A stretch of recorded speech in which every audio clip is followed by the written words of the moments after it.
to Leadership Rediscovered. I'm your host, Laura Siebold, and today I am very excited to be joined by Alicia Kalka.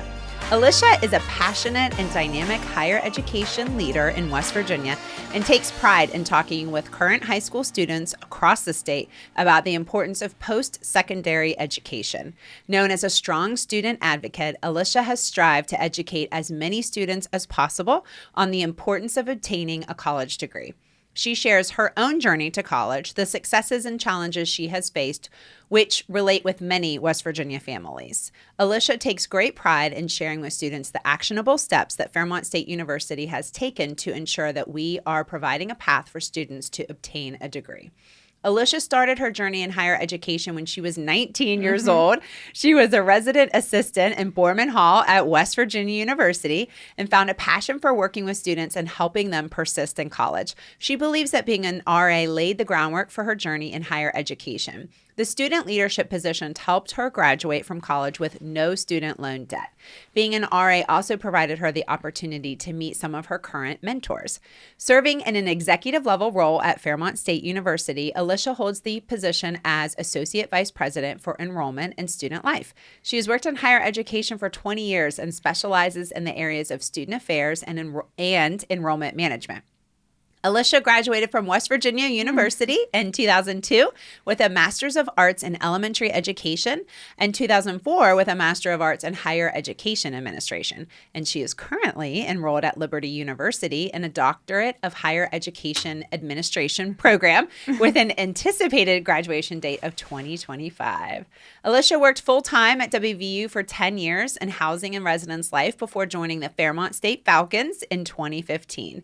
When Alicia arrived at Fairmont State, she accepted a position as the Director of Housing and Residence Life, Campus Judicial Officer, all of that.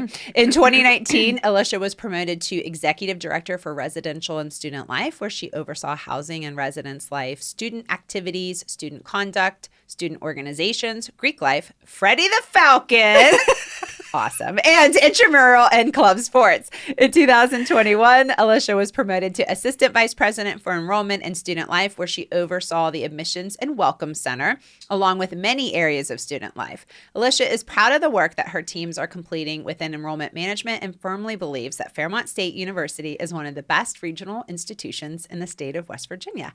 Alicia is forever grateful to Fairmont State University leadership, her mentors, and the teams she leads for her professional success. Yes. Alicia, welcome to Leadership Rediscovered.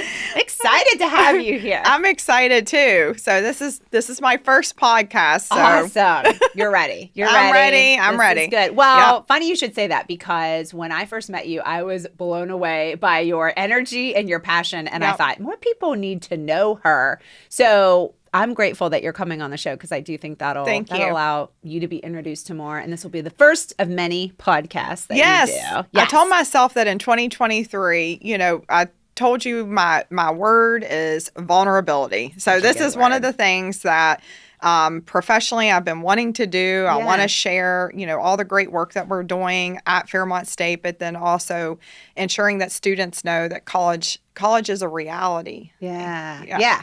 So why don't you start by just telling us about your leadership journey? Tell us a little bit about your story because you have a really unique story in addition to what I went through in the bio. So walk us through that. If you would. So I guess for me, whenever I've been thinking about this before today, and my leadership journey, I think actually started even whenever I was a little girl. I was raised by my grandmother. And so she was a single woman and somebody who I look back, I look up to and I look back on how resilient she was and someone who was very tenacious and hardworking. And also, again, growing up with my mom, also my stepdad having such impact in my life, they have been great influences, right, to me, to pushing me. And so whenever I went to WVU, I was 18 years old, and I remember our car ride. I grew up in the southern part of the state, and I remember it like it was yesterday. And, we were traveling up the interstate to Morgantown. And I lived in Borman Hall. I remember this. Lived in Bourman North whenever it was for all girls, and I loved it. I loved it. I had the best college experience and That's awesome. absolutely loved being a mountaineer. And it's been something that's resonated with me ever since. So whenever I was 19, though, after I got through my first year of college, I think I started to get my footing. Yeah. And I knew that I wanted to continue to be around people. I'm an extrovert at heart. I love meeting, friends, and that was so important to me. And I saw these flyers and posters in the hallway, and then also my own RA at the time. And I remember her to this day too, and she was integral to talking to me about being a resident assistant, which was an RA.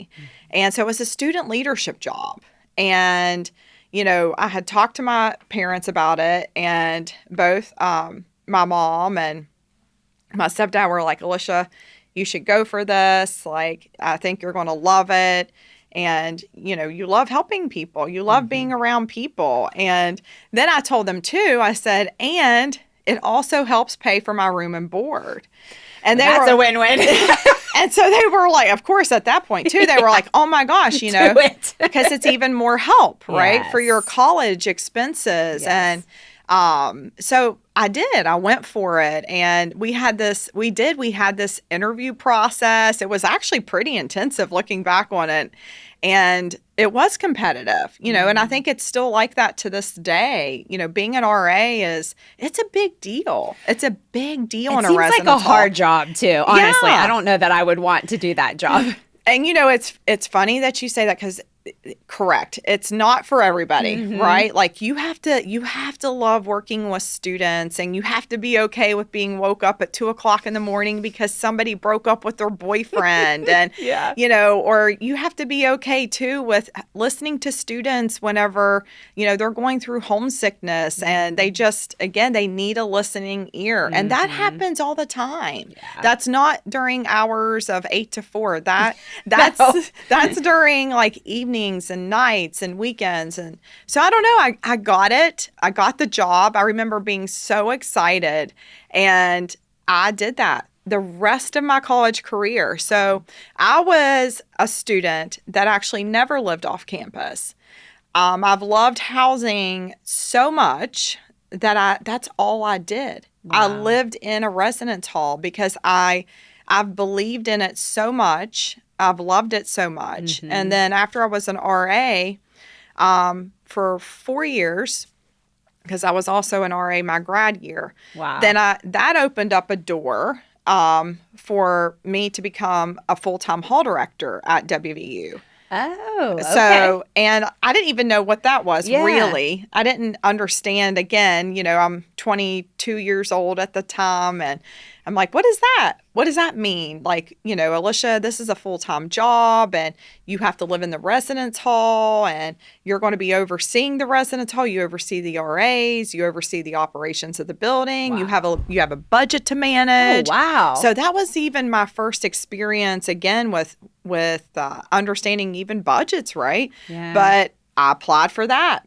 And that, again, opened up another door for me to work in higher education. That was my first full-time job. I remember I was like, yes, I can pay my car payment. Yes, I'm rich. I actually had a steady paycheck. I was just so excited. But, the other opportunity, again, for me is that position helped pay for my grad degrees. So I had my grad degree, my first grad degree was in elementary education, and then my second grad degree was in higher ed administration. But being a hall director allowed me the opportunity, right, to go back to school again. And so that was amazing. A wonderful benefit. And after that, I got a opportunity to apply for an assistant director of residence life position. I was working under Dr. Trish Sandana. She's still there to this day. She's definitely one of my mentors, and I love that job. And then I got to a point too, and where I had been there for about 5 years in that position. And she and I, we were having really good conversation. I remember it was about 4 years into that job where I was ready. Mm-hmm. I was ready to spread my wings. Yep. Do something bigger. And do something bigger and do something else. Mm-hmm. And the opportunity down at Fairmont State to be a director of housing came open. And I think that was around 2015-ish. And, you know, she said she was one of my biggest supporters. She's like, Alicia, go for it, right? Mm-hmm. Go for it. And I did, you know, so, and then here I am, and I've been at Fairmont State now. You know, I look back and it seems like yesterday, and I've been at Fairmont State now for 9 years. Wow. And coming up on 10 this summer. But I've had so many opportunities since I've been at that university. And I credit a lot of that to the people who are within that organization, mm-hmm. right? The teams that I lead. I tell people all the time, like, the reason why I feel I've been as fortunate and successful as I have been is because of the people, mm-hmm. right, who I work with. Mm-hmm. And they're more than an employee, right? It's not that.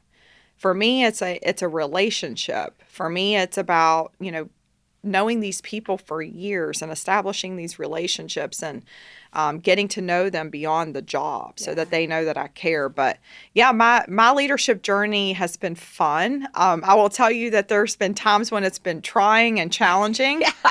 And, you know, there were moments where I'm like, I don't know, you know, like, I don't know what's next. But, you know, I am somebody that believes that it's all about timing. Mm-hmm. And I think I've tried to learn to just let it will come when it's supposed to, mm-hmm. if that makes sense. Ooh, I like that. Yeah. And being patient for that. I'm not real patient. So that's a great reminder for me. It'll come when it's supposed to. Yes. And I think, you know, and I'm so glad that you said that too, because I think, again, that's something professionally I've had to work on throughout the years, mm-hmm. right? I even look back at who I was 9 years ago at Fairmont State when I first walked in the door, mm-hmm. and who I am now. And I will tell you that that was probably one of the biggest things professionally that I needed to work on is learning how to be patient. Yeah. Patient with so many things, mm-hmm. right? But I think that for me has come with just being exposed to more professionally, more conversations. Yes. Surrounding myself around mentors who mm-hmm. are in higher positions than I'm in, mm-hmm. right? They're in positions that I'm aspiring to be in one day. And so I think that has helped me tremendously and helped me stay grounded, helped me stay, again, just, you know, very calm. In fact, now sometimes I'm like, okay, I'm sometimes the person in the room where I'm like, I think, you know, this is okay. You're calming everyone else down, telling them to be patient now. I'm like, how does that, you know, work out? But that's I think that's the wisdom that comes with experience. And sometimes I think, especially for younger folks who are just starting out, they so much want to get to that point where they feel more confidence in making decisions or knowing what to do about a certain situation. Yeah. And it can be very frustrating having to rely on other people, having to ask or wait for something. But at the same time, there's so much that's gained by fighting the battles, going through that experience. You don't want to be just put in a role suddenly where you haven't taken all the steps that you need to take to get there because you haven't built that experience level yet.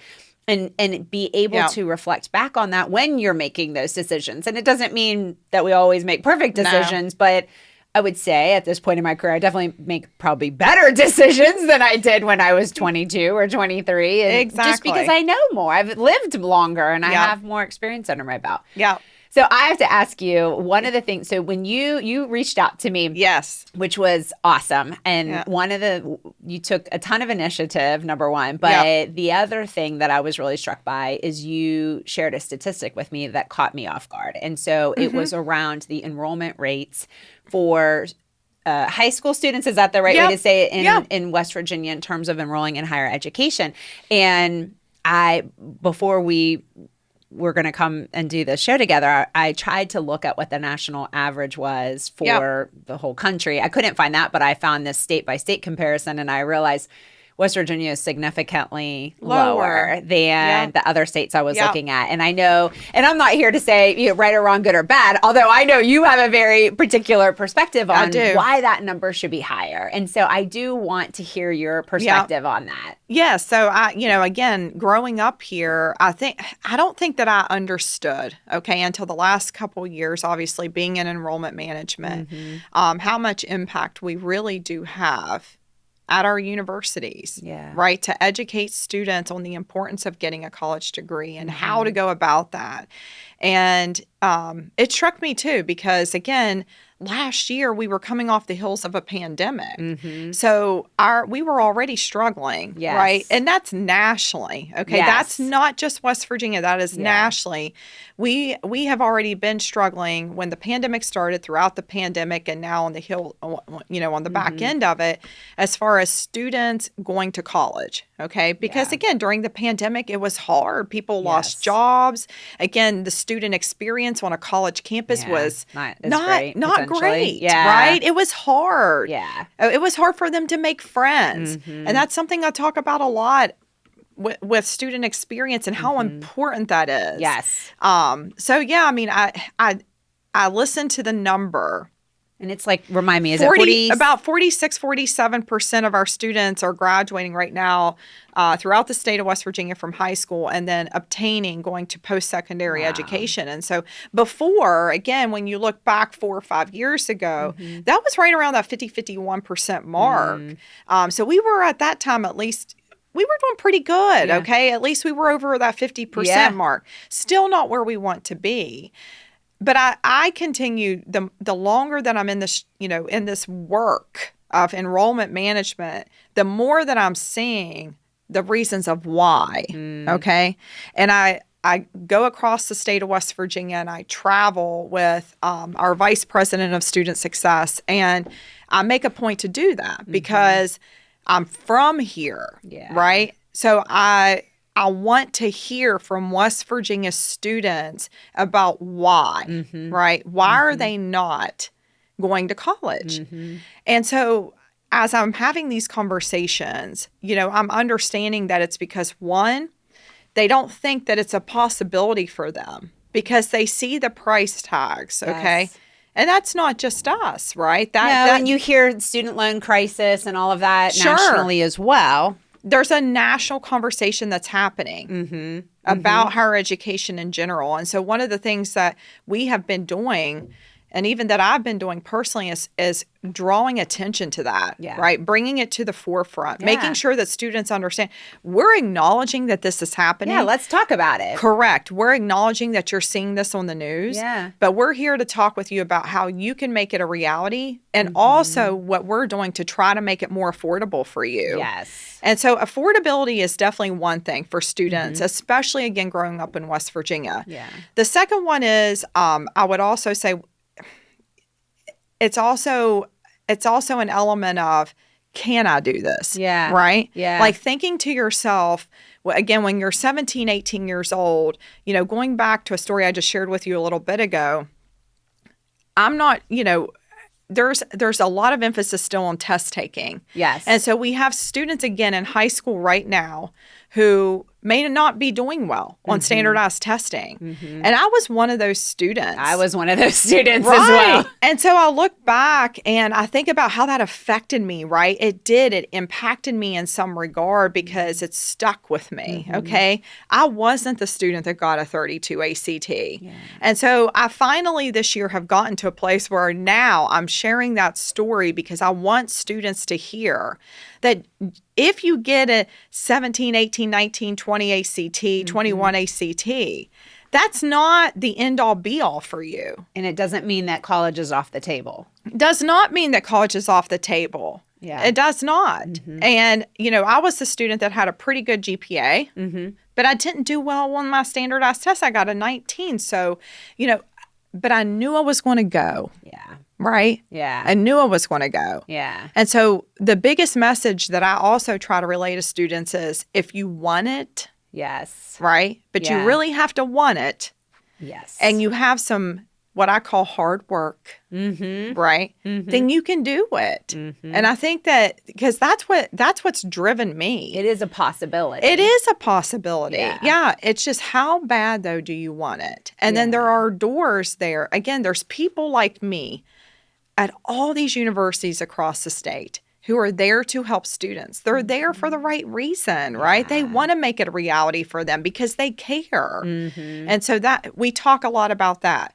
But I think, again, so we are where we are as a state because, again, students think that they can't afford it. Again, there's an element maybe also of self-doubt, right? Yes. I'm not sure if I have Can I really pull this Can off? I really pull this off? And then I would also say, too, that there's still, and this goes along with the cost, but there's a lack of understanding of what all is available to me to help me pay for college. Yes. So we hear about the FAFSA, right? It's been around that's how you pronounce that. Yes. I know, right? It's one of those it's one of those, it used to be a form, right? It used to be, I remember, a long form. Gosh, yeah. And so nowadays, and there's still work that needs to be done with that, but it's so much better. It's so much better. I mean, I just went through it myself, being back in school. Yeah. But I don't think students understand that when they complete that FAFSA, that also helps align them for whether or not they're eligible for scholarships, for grants, right? The higher education grant, the West Virginia Promise Grant. Yes. Or the West Virginia Promise Scholarship, actually. Yeah. So, and then the difference in all of those. Scholarships, we don't have to pay back. Grants, we don't have to pay back. Yes. The FAFSA also can tell you, again, your loan eligibility. Yes. And there's this big talk, too, about loans. And I have to tell you, I'm probably on the other end of it, right? I am on the other end of it because, we talk a lot about ROI and getting a college degree and what's in it. Is this worth it? Yes. Right? Yes. That's all we're hearing right now. Yeah. What's the point? And I try to explain to students that this is about an investment in yourself, right? You're willing to go out and you're willing to go get a car and take out a car loan and you're going to make a monthly payment on that. And in most cases, it's going to depreciate. Yeah, I was going to say, it's a depreciable asset. And it's getting you from point A to point B, right? But your college degree is an investment in you. It's about the long term. Yeah. It's about all the doors it's going to open for you in the future. It's not about short term. And earnings potential in the future as well versus short term. Because I do think, you referenced it being a national conversation, and there is a lot swirling about the cost, the student loan challenges, technical trades being in higher demand, and they potentially. Are. And so people thinking, should I just go that route? Yeah. But then also, I think there's stories floating around of entrepreneurs who either didn't go to college or quit college, and so you've got that short term versus long term, and the instant gratification versus, hey, I can go make maybe $90,000 in 2 years if I go this route versus you're asking me to take out a loan and do all this for this expected return in the future. And so I think that there's a lot that's going into that decision-making process in addition to what you've already talked about. Is it accessible? Is it affordable? Can I even work through what's expected of me academically? Do I have the stamina to get through that? And I think it's important to acknowledge that short-term versus long-term, especially in terms of what that investment looks like. Yeah. So again, you look back just the last few years, major shifts in the economy, right? Major shifts in the job market. Things are different. So again, and we're not telling students that's not the case. Yeah. Right? Again, we're acknowledging, yes, things are very different right now. Yeah. But that doesn't mean that I still don't firmly believe in the impact of a college degree. I see everything that's happening on social media, right? There's a lot of, and I think that our students see that. And while I think that, of course, there are people who are doing it, right? Starting their own business at 18, 19, 20 years old. Or I think that, again, those are success stories. Yes. But I still think that there is a high demand right?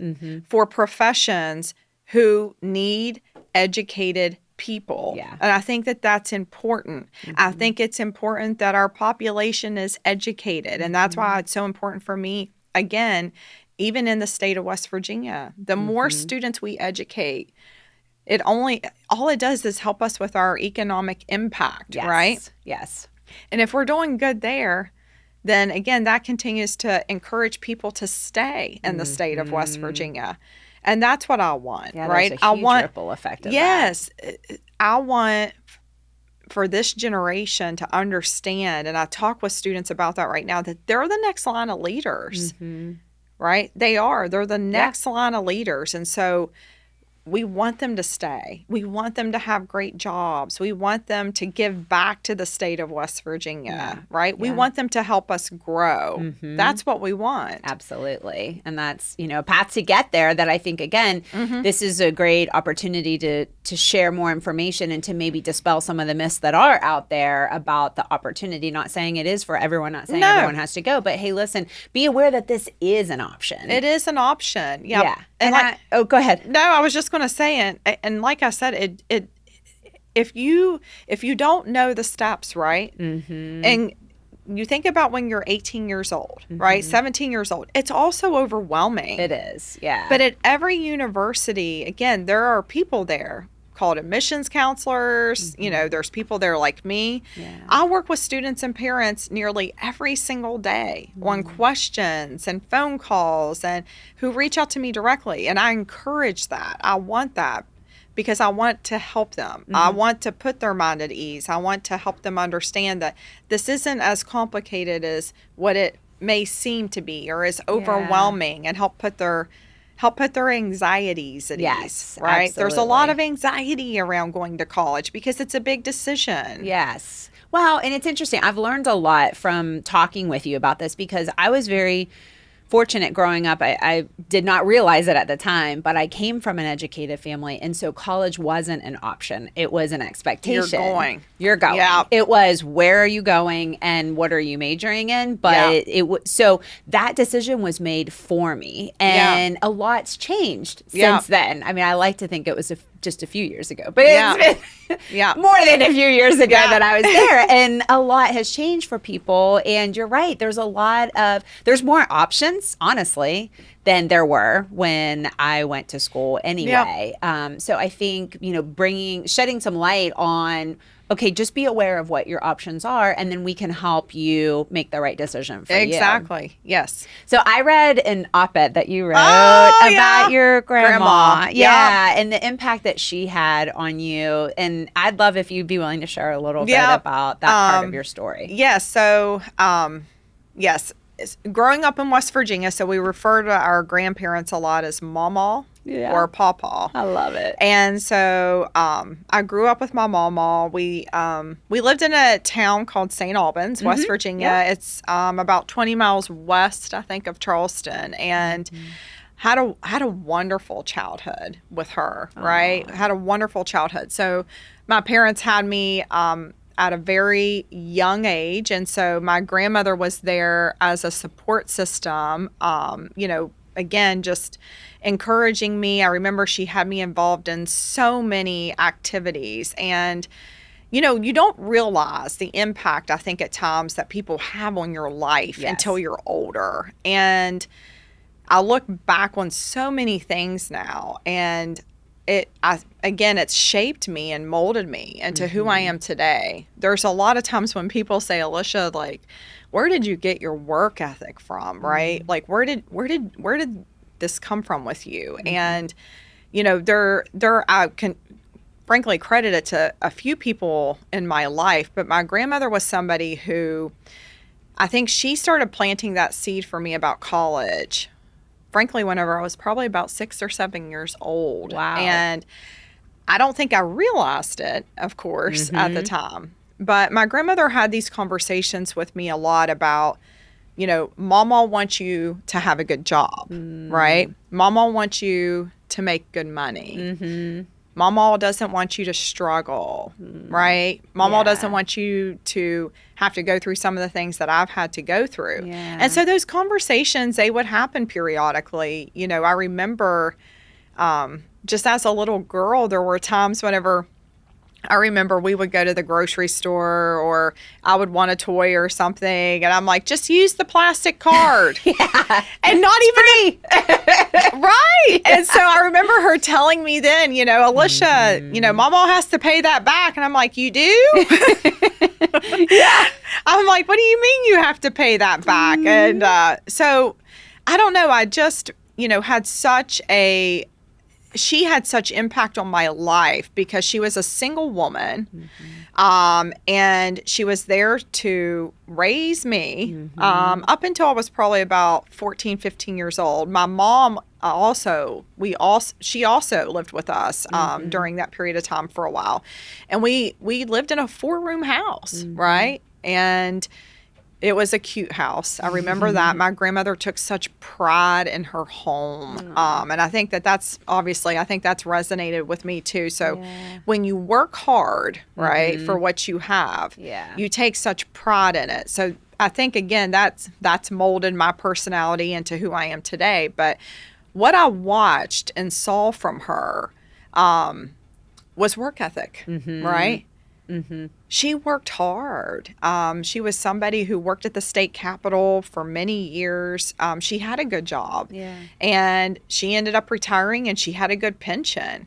But I remember, again, looking back, you know, my grandmother, she didn't drive to work every day to Charleston. She took a bus, right? She took a public transit bus. And again, you don't realize when you're little, like, why she did that. And I look back and I'm like, now I do. And it was because of money, right?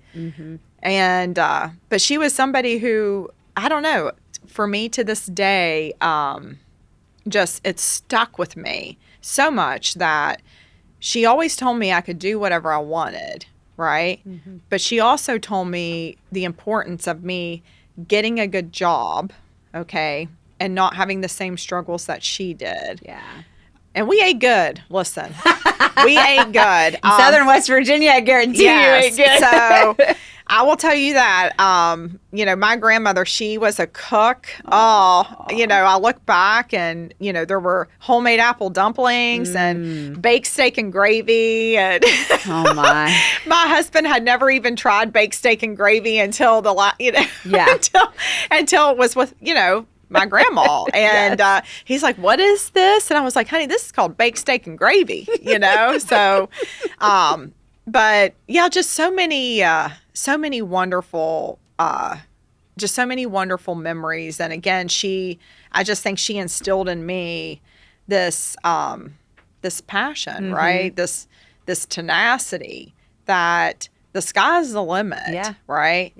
You can have it. You can have it. So, and I think that that for me has driven me. But I think also what's driven me is still to this day being honorable for her.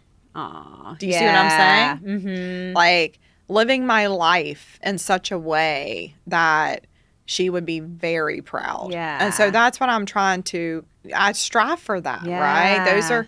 So we all have people in our lives who, you know, I care about that, right? I still care about that. Make them proud. Yes. Yeah. Well, and I think that story really stuck with me too, and it made me think about just the role that grandparents, especially in West Virginia, play. And so I texted my friend Greg Clutter, and he leads Chestnut Mountain Village and works in the foster care space. And so I asked him, hey, Greg, can you give me the stats of how many grandparents are raising children in West Virginia right now? And he responded back and said, well, you know, that's a little bit of a tricky number to narrow down, but the estimates are as high as about 40,000, I believe 40,000 children, which, again, for people listening to this who don't live in West Virginia, this is not a highly populated state. So that's a really significant number. But then he said, this one really got me. In some counties, over 80% of the grandparents living in the county have significant or primary responsibility for their grandchildren. Over 80%. of the grandparents living in that county have significant or primary responsibility for their grandchildren, which just blew my mind because, again, I think about if I'm trying to put myself in their shoes, and especially there's a good chance they're raising maybe more than one child as well. And probably their priority is not necessarily talking about college. Correct. But, or even just what's next. They're probably, just trying to survive every day. And especially, I would imagine being like, I got to get this kid to 18 somehow and then see what happens next. Sure. But, probably trying to just get them to, a good level and meet the basic needs first and then go from there. But it did get me thinking about my grandparents and my relationship with my grandparents. And again, I was just very privileged, did not realize it at the time, but 3 out of 4 of my grandparents went to college. And I don't remember them specifically talking to us about college, but they ended up paying for the first year. That's for a big deal. One of us. That's There's support. 3 kids in my family. Yeah. And so it made me think about the fact that regardless of where you are for grandparents that are listening to this, regardless of where you are in terms of your relationship with your grandchildren, just recognize the influence and impact that you have in just helping them think about what's next for them. Yeah. And again, just, hey, as another source of support or as a mentor, or it's just something that I'm reflecting back on now, thinking about the conversations I did have with my grandparents and just how much of an impact they do have on your life. And then especially in these situations where these grandparents are raising their grandchildren and the impact that they have as well. Yep. It's so huge. It is huge. And so, the stats that you just read. So again, just in the last year so the op-ed that I wrote was specifically for them, right? It's for all the grandparents in the state because 46% of our high school students right now are being raised by a grandparent. Wow. And so, whenever you hear that and then you hear about what you were just, iterating about how, in some counties it's 80%, right? Yeah. So if we were to break that down by county, there's going to be, again, some counties where they are the primary caretaker. And so I think back again, if I didn't have, and my grandmother did not have a college degree. She had a high school diploma, but she did not have a college degree, and she had a typewriter certificate, which she did use in her job every single day. But that's where that influence comes from, right? Yeah. So we have grandparents who are raising our youth in the state, and that's why I wrote that because to me, it's a call to action, right? It's you understanding that you have this influence. Yeah. And to have this conversation, right, in your home, around the dinner table, when you're taking them to practice, just about that this is an opportunity, that this is possible. And have you thought about it? Yeah. Just kind of what's next? Mama or Papa haven't done this, but, have you thought about it? Because just because I haven't done it doesn't mean that you can't do it. Exactly. And, again, in my case, my mama, she didn't know how, right? She didn't know how, like we were going to do that, if that makes sense. But it was still there. It was a conversation. Yeah. And it started at an early age. So I was a first generation college student. My mom went back to college at I don't know how old she was at the time, but it was later on in life. And she got her degree in nursing, and she's been a nurse ever since, and she loves it. So it's been wonderful for her. But she is what we call a non-traditional student, right? So non-traditional students, they go back to college later on in life. And then my biological father, he did not go to college, and he worked in car lots of different. I always have told people that he I think that times that's where I get again some of my personality from, with being able to feel passionate, and again with selling why college is so important, right? And so he has worked in different car businesses for for probably about 30 years. Wow. And then my stepfather, who has been highly influential in me going to college, went all the way. Oh, And what I mean by that is because he went and he is a medical doctor. Wow. And so I had that in my life, right? Yeah. During my Well, high you school. saw it all. You were exposed to all the that's different what I mean. options. So, so he went all the way. And so I think for me, again, even whenever I was in junior high and high school and I was, again, living with him and my mom, I saw that, right? I saw that he had to work very hard. He, worked in an emergency room and I, saw what that meant, right? But it came, again, he went to college, he sacrificed a lot, he works hard, and it's still like that to this day. But you're exactly right. I was, I feel like I was exposed to all spectrums of opportunity. Yeah. And, again, living with my mama for what I call very fundamental years, right, as a child, it just started then. Yeah. And so that's why the op-ed was so important to me because she had such impact in my life.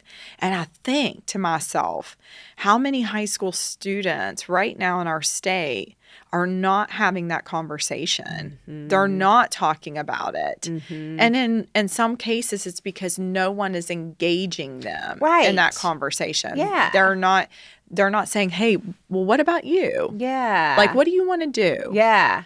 Yeah, what are you thinking about? You're going to graduate next year or in 2 years. I'll ask my son that every once in a while, like, what do you think you want to do when you graduate high school? And he wants to play Major League Baseball. So I'm like, okay, what else do you want to do? And he's like, can I major in baseball if I go to college? And I'm like, no, that's not a major. But you can play. Yeah, exactly. And so but it's interesting just to hear, and I don't push him on a certain path. I just say, what are you thinking about? What's interesting to you? What do you like doing? What classes do you really enjoy in school? Which ones do you think that you're the best at, that come most easy to you? And it's just kind of interesting to hear what his reaction is. And so I think that, again, is something parents can do, but grandparents can do that too. They absolutely very easily. And you're right. When they're driving them to practices and doing things like that, hey, what's going on, and what are you thinking about in the future? So I have to talk about, because you and I had a funny conversation about the dorm life experience. I went to a school that had a lot of non-traditional students, and it was more of a commuter school. And so I lived with my parents when I went to college. I did not get the dorm experience. And I kind of made a joke with you earlier about I'm a little bit extra. And I didn't want the dorm experience because I was like, I don't want to have to wear sandals to the shower and carry my shower caddy. And then you had such a great reaction after we laughed about it. You had such a great reaction about what you got out of the dorm experience. It kind of made me feel like maybe I missed out a little bit. So will you talk about that in case there's extra people like me listening who are like, I am not living in a dorm? Yeah. It's so funny you say this because I have a girlfriend too who she, to this day, we've talked about and shared these stories because she was not about the dorm life either. Okay. I don't want to share a small room with a stranger. So and then sometimes I'm like, my God, that's all I did. I just lived in a residence hall. But I had such a great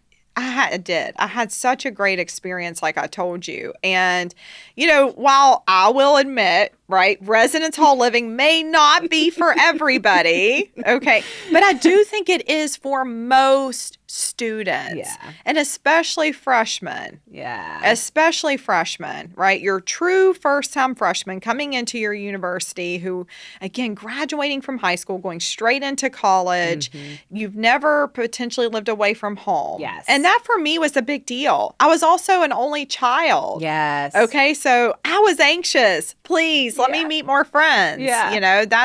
I think that it helps you with like your social engagement and building relationships and all of that leads to you feeling connected, right? And that's what I talk with so many students about. When you live in a residence hall, you're not alone. And when you're going away for the first time in your life, in so many cases, you're homesick. I remember, again, being 18, and my mom and I, oh my goodness, my senior year, I was ready. I was like, I cannot wait to bust out of here. Get out and go, right? And go to WVU. I was ready. Yeah. And I don't know. I remember also, though, my freshman year, I'm like, man, am I eating these words? I was so homesick. Well, yeah, because you went several hours away from home. And for me, it was still a big deal. I had missed my mama. I had missed my mom. I had missed, my stepdad. And I'm like, oh my God, can I do this? And I remember calling home at times. And,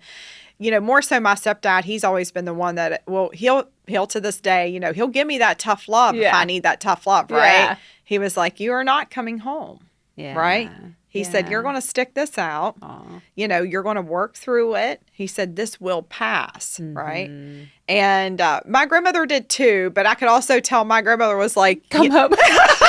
That'd be me. Come on home, baby. I'll take care of you. And so I think that, I look back and, I also, again, back to influence, I had that influence to encourage me to stay, right? To push through it because it's a waning feeling. It will pass. Being in a residence hall, it's one of the best times of your life. Well, you do learn a lot of life skills. You do. And, I mean, I'm sure there's a lot of conflict. How to do your laundry. And, that too. Right? Yeah, adulting, basic adulting skills. It is. It's basic adulting. And again, it's having those people there, though, still with you. Right? So you're not alone. Yeah. So whenever you're going to college for the first time, that's why I always encourage students to live on campus because, you look at the resources that we have in place at Fairmont State. We have RAs, right? We have ARDs. We have hall directors. Those are full-time master's level professionals that live in the buildings. Yeah. So that's 3 layers of resources right there in every residence hall. Living with you. So again, you're not alone. Yeah. There's always somebody there, to help you. But you still have a sense of independence. Sure. Yeah. So it's not like high school, right? Definitely different. You're still going to have a roommate. Yeah. Sometimes it's not going to work out. Sometimes it is. Yes. And also an important life skill because you don't get to pick your coworkers. Sometimes you'll like them, sometimes you won't. Exactly. And so, that's something else I talk with students about is just, this is going to teach you some really fundamental life skills. Yeah. And I want you to live with people who you don't know. Yeah. I don't want you to come and live with your high school best friend. Yeah, I want you to come and live with people who you don't know. Yeah. And expose yourself to that and to that culture. And again, to learning how to be around people who are very different than you. Again, that's what molded my college experience, right? There were also times when we went on study abroad trips together. I had never left the country until I was in college. Yeah. I had never been to Washington, D.C. until I was in college. That's amazing. I mean, there are so many things. And so, again, as part of residence hall programming, living, we do all those things with students. And again, I think a lot of students and families, they don't understand that. When you live in housing, right, you get all these opportunities. And some of them, again, don't cost you anything. But we do that because we want you to get on the bus together. We want you to ride together on that bus, and then we're going to take you to Cedar Point, right? Yeah. We want to do so we do like city trips. We do things like that. But That's lots of universities do that. Yeah. That's why it's the whole experience. It's the whole experience. Yeah. It is. Yeah. Which gets you ready for what's next after that as well, which is a whole different experience that you have to be prepared for. I think about with being, is it hall directors that you were really young. That's a lot of responsibility. I was 22. Yeah, yes, that's a lot. I want to shift gears just a little bit and talk about you as a leader and your leadership style and the lessons that you've learned from all of these because you've held a lot of leadership roles. So let's start with how would you define leadership from your perspective? So I think from my perspective, leadership for me at this point in my life is all about developing the people who are on my teams. It's all about putting them first as much as I can, right? It's about trusting the people who are on my teams, that they're the expert. So I think what I've learned to understand is that, and this has taken me a long time, so I'll be curious to see where I'm at in another 20 years, but who I surround myself with on my teams is so important because I rely on them to be experts in their areas. Yeah. I don't have to be an expert in everything. And that's what I've learned. Mm-hmm. That's over years, right? 20 years in higher education. I have very competent, highly skilled directors, managers. They know what they're doing, right? Yeah. And I rely on their feedback. Yeah. I rely on them to tell me, Alicia, I think we should do this, or I think we should go in a different direction, or hey, Alicia, I need your help with, advocacy for this. I'm there to support them. Yeah. So for me, leadership is about your people. Yes. Leadership is about the people in your organization and you investing in them, right? Exactly. That's what it's about. Yeah. Yeah. Making them better, helping them get to their potential. Yes. Yeah. There's nothing more fulfilling for me than whenever I have people on my teams who are moving on to bigger, better, greater things in their life. And I support that. Yeah. I'm not the type of supervisor that gets upset whenever somebody leaves a job. I'm actually the type of supervisor that I want you to come and talk to me about it because I can maybe even help you find your next job. Yeah. Right? You want what's best for them. I want what's best for them. I want them to find purpose and fulfillment. Yeah. And I definitely know too, more so with like Gen Z, that they're not necessarily going to want to stay in a job for 5-10 years. No, right? no. It's generational. So you have to keep that in mind as a leader. Yeah, and not be offended. And That takes not be a lot offended. of maturity because I've worked with a lot of leaders that struggle with, especially because I walk around always saying people leave people, not companies, which is true. But at the same time, it's not necessarily a reflection. If someone's leaving your team, it's not necessarily a reflection. And I've had people that have left my team that I did feel like I could have done more for. And then others who I felt like, no, this really is the right option for them. And they would feel bad. I could tell. I mean, that's an awkward conversation to resign. And they would come to me and I think, it's like apologizing and I'm sorry. And I'm like, listen, number one, I will never counter offer because once you've made that very difficult decision to leave, then you're locked in. So know that because I'm not countering doesn't mean I don't want you or don't care about you, but just know that I understand that's a hard decision that you came to and you feel that this is right for you. And I want what's best for you. And I want you to do what's right for you because I want you to be happy. And if this isn't the place for you, if this is not what's lighting you up inside, that's okay. It's I get okay. it. Yeah. It's not for everyone, and that's all right. Exactly. Go do what you do best and where you feel like you are going to get that fulfillment. Exactly. But that takes a lot of maturity to be able to not be like, does. why are you leaving me? It does. It does. Yeah. So, like I said, I tend to focus more on just, the time that I have with them, right? Yes. Because we know that that's fluid. And I look at all my teams right now and, they're all in different spaces in their life. Yes.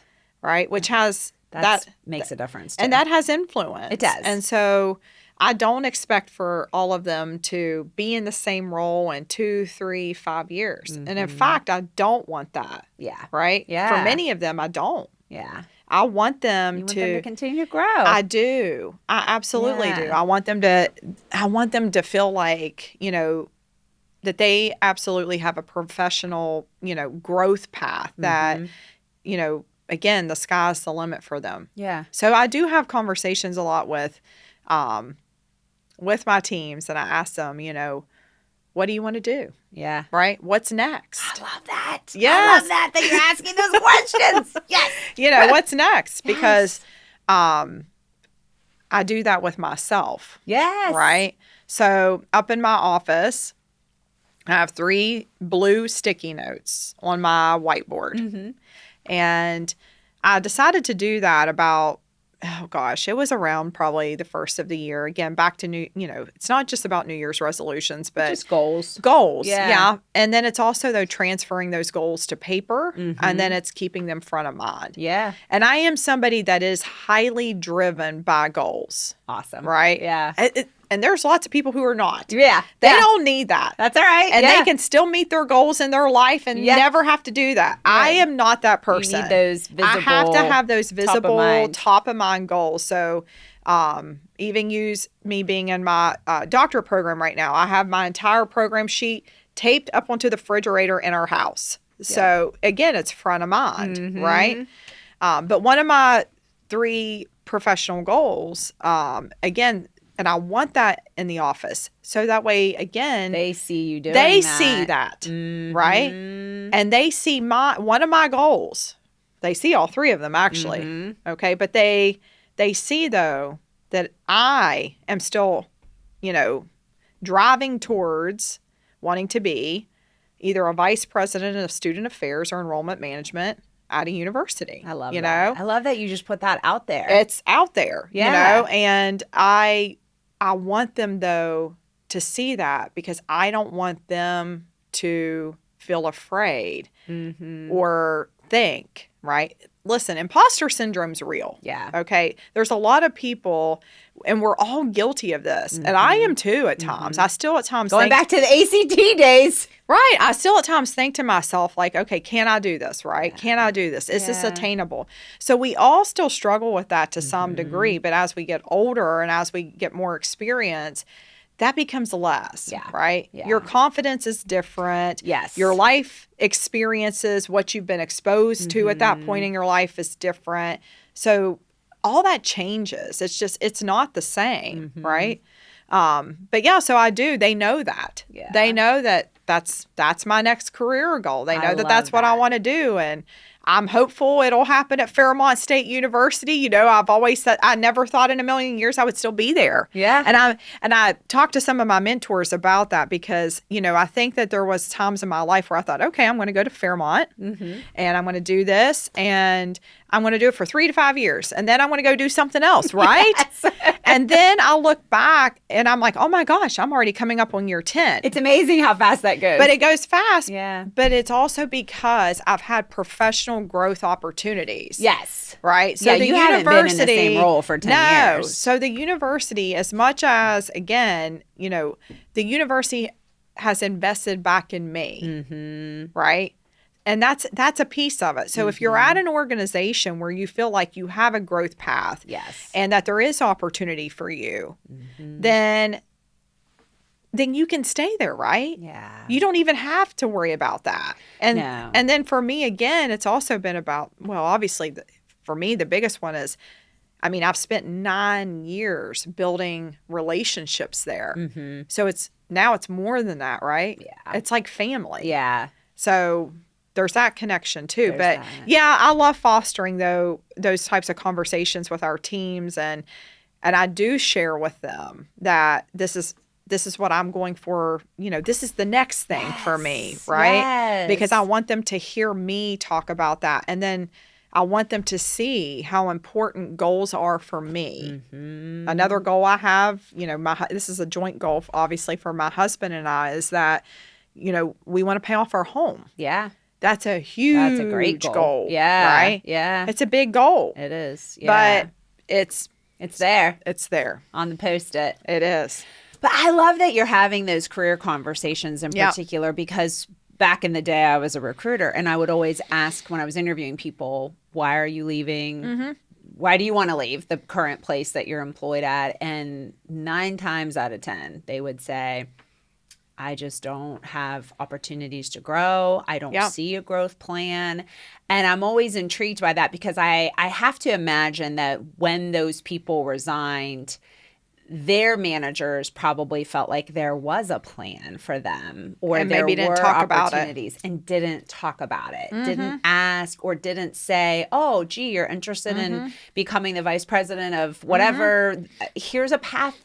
I see that you're interested in that, and here's my take on what we need to do to get you there. Yep. And let's have that conversation because they're either going to do it where they currently are or they're going to go find someone else that's willing to give them that opportunity. But it's so critical and also providing just different experiences and growth opportunities. And that's not always a promotion. It can be through other opportunities within in an organization. But for people to feel like they are continuing to work towards something because they all have goals, whether they're going to talk about them do. or not. They have those goals, and they want to feel like they're making forward progress. Yeah. Nobody wants to feel stuck or like they're just standing still. No. And so you want to feel like I'm moving towards something. Yep. And I think the other element to this too is people also, there's a lot of talk about compensation, right? Yes. There is. Yes. You know, nationally, we're very much focused on that. Yes. What some people refer to as equity, right? Yeah. But that's not going to bring you fulfillment, right?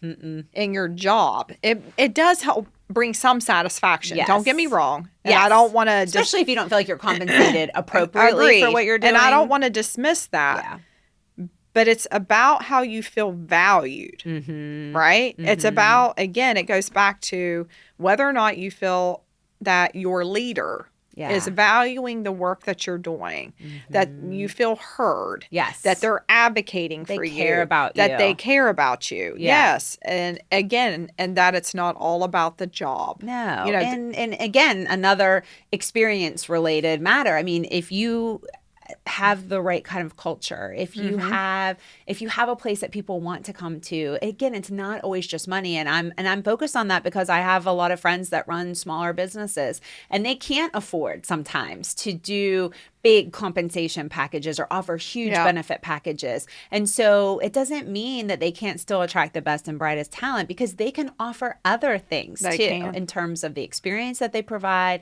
the learning that you get, the culture, the people that you get to show up and work with every day. You know, we're in Interaction Media Studios right now and they have an awesome team of people. Like, shout out. I don't get paid to say that, by the way. But they have an awesome group of people working here. And so I always think about, and I kind of pretend like I work here, but even though I don't. And I think to myself, this is a really cool, I would work here. And these are really cool people that work here. And so if I was an employee here, I would think about, I get to work with some really talented people and we have fun together. Yeah. And that's what matters too. Yeah. You know, and just the fulfillment that you get out of that and the people that end up becoming friends that you choose to spend time with even outside of work, that you have those close relationships with, that matters too. Yes, it does. All right. So if I polled all the people on your team and asked them about you and your leadership style, what would they say in terms of how would they describe your leadership style, do you think? Highly driven. High expectations. Yeah. Resilient. Yeah, for sure. Tenacious. And I'm willing to get in there with them. Oh, that matters too. Yeah. I think that they would say all of that. Yeah. And that I care. Yeah. I do have a big heart. You know, I think sometimes, you know, I think, frankly, that times that's like one of the most fundamental things with being a leader. It's just, do you have empathy? Yeah. Right? Do you have an element of understanding? Yeah. You know, can you empathize with someone else when they're going through something? Can you put yourself in their shoes? So there's definitely that as well. But yes. Yeah. Well, I definitely can see all that in you. It sounds like it makes sense. But what I think is interesting is that you talked about high standards and that you care deeply for them. And I think sometimes people feel like you have to be one or the other. Either I care a lot or I have high standards. So I'm really glad to hear you say that you're an example of someone you can be both and do both. I do have high standards. You know, that's something that, and I know that they would all say that because I see their potential. Yes. So it's not about, it's not about me, right? It's about what I see in them. Yes. And so do I push them?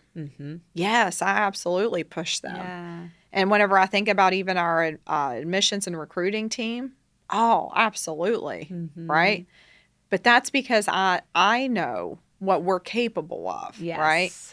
I know what we're capable of doing. And so that's where the high expectations comes from. Yeah. Right. Yeah. I want you to meet your potential. Not I have a corporate objective that's been handed down to me that I have to meet. Therefore, you have to work harder so that I can check that box. Yep. And again, part of it too is you as a leader, you believing in what you're doing. So if you're super passionate about what you're doing, you believe in what you're doing, that also comes along with that. Yeah.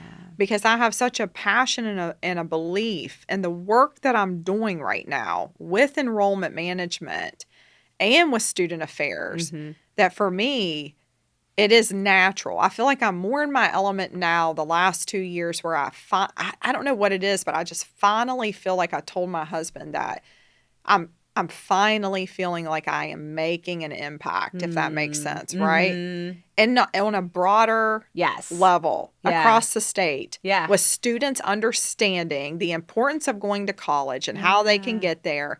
And I didn't have that before. I had student impact and experience, but it was already on the college campus. Once they were there. Once they were there. Now it's on the front end. And that's a big deal for me because just the more messaging, the more we educate, the more we help, again, West Virginia families understand that this is not beyond reach. That you can do it. Right? I always tell students, if you just have that little bit of drive, right? Just that little bit of drive and what I call tenacity. You can do whatever you want to do. Absolutely. The sky's the limit. Right. Well, and I think one of the things that I really admire about you is when you reached out to me, you didn't say, hello, I'd like to come on to your podcast to talk about why people should choose Fairmont State University, which you could because that's your employer. But instead, you took a much broader perspective and said, I'm a higher education leader and I have something important to say that people need to hear. And it was like, okay.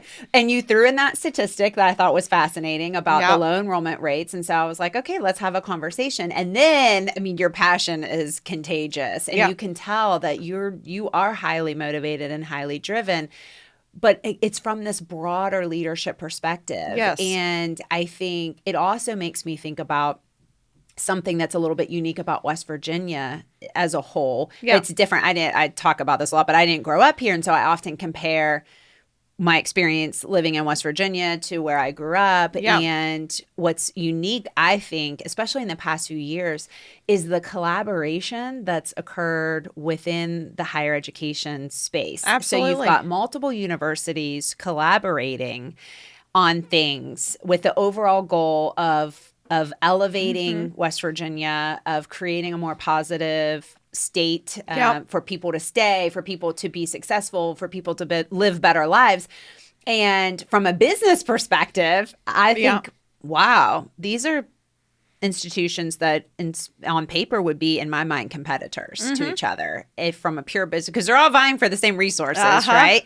And so it's fascinating to me because I think that's such a good lesson for the business community too, of look how these institutions have come together and the power that they have as they collaborate together with that common goal of better serving the communities that they're in, as opposed to just saying, everyone for themselves, we're just trying to get as much as we can for ourselves and you're all on your own. And so I see the same thing in what you're doing here is I want to lift everyone in this state, not just a certain population. I want to make a difference for everyone. And I just have to acknowledge that is very commendable that's the position that you take. And that's where your leadership shows up the most. I appreciate that. Yes. We definitely, I always share with people that if I didn't have the mentors and the friends, right, that I have at different universities across the state, then, again, it goes back to all of us being successful, right? All of us learning and growing. And, I still have mentors at WVU to this day that I talk to, right? And that there are times I lean on for advice or, we go to dinner together and I think that that's important, right? I think that that is important because, like you said, we're all out here trying to do the same thing. We're all trying to educate students on the importance of going to college and what it means and the impact and again, and what it's going to do for us, right? What it's going to do for West Virginians. And I think it's really important to acknowledge that because I think sometimes people think they just want our money. They just want me to go there so they can have our money. And you're showing a different side to that, which I think is really important. And I'm glad that you said that, because that's where I think that's where authenticity comes in. Mm-hmm. That's why I love talking with students and sharing how much it's impacted me. I absolutely would not be where I am today without my college degrees. Yeah. Right? I wouldn't be. Right. That's the reality of the situation. So for me, it's had such a fundamental impact. Yeah. And you want that for And others. I want that for other people. I want them to see that, again, you don't have to have the 32 ACT, right? Yes. To make it to college. And you don't have to have $100,000. And you don't have to have $100,000. And that is something, again, that this is where I will say, that's where I am very proud of us, of what we're doing at Fairmont State, because we have taken actionable steps to try to make it more affordable for students. We're not saying that higher education isn't expensive right now, right? Again, back to that national conversation. But there are some universities, obviously, across the nation that are going to be much more expensive. Oh, for sure. Right? Yes. Like your private institutions. Or if you're going out of state Or versus staying in exactly. state. So, but with all the opportunities, again, that students have by completing that FAFSA, then they can see how they can further lower down their cost of attendance. But there are things that we have absolutely done to try to bring down that cost of attendance and to help students feel like it is attainable. Yeah. Just removing those barriers however you can. Yeah. Wow. This is amazing. Thank you so much for coming on here. Anything that I didn't ask you that you were hoping I would, that you want to talk about? I don't think so. I feel really good about today. Like I appreciate this opportunity. Like I told you, this is my first podcast. I love it. I've just enjoyed. It's just opened up a whole new world for you. You had no idea what you were capable of, and now you know. I know. And it's been wonderful, though, because I just enjoyed being able to, share the message about, college attainability, and that if you set your mind to something, you can absolutely do it. Yeah, and make the connection. I mean, you reached out to me and said, hey, I want to introduce myself. Yes. And I'm so grateful that you did, because I am honored to know you. And you are a force.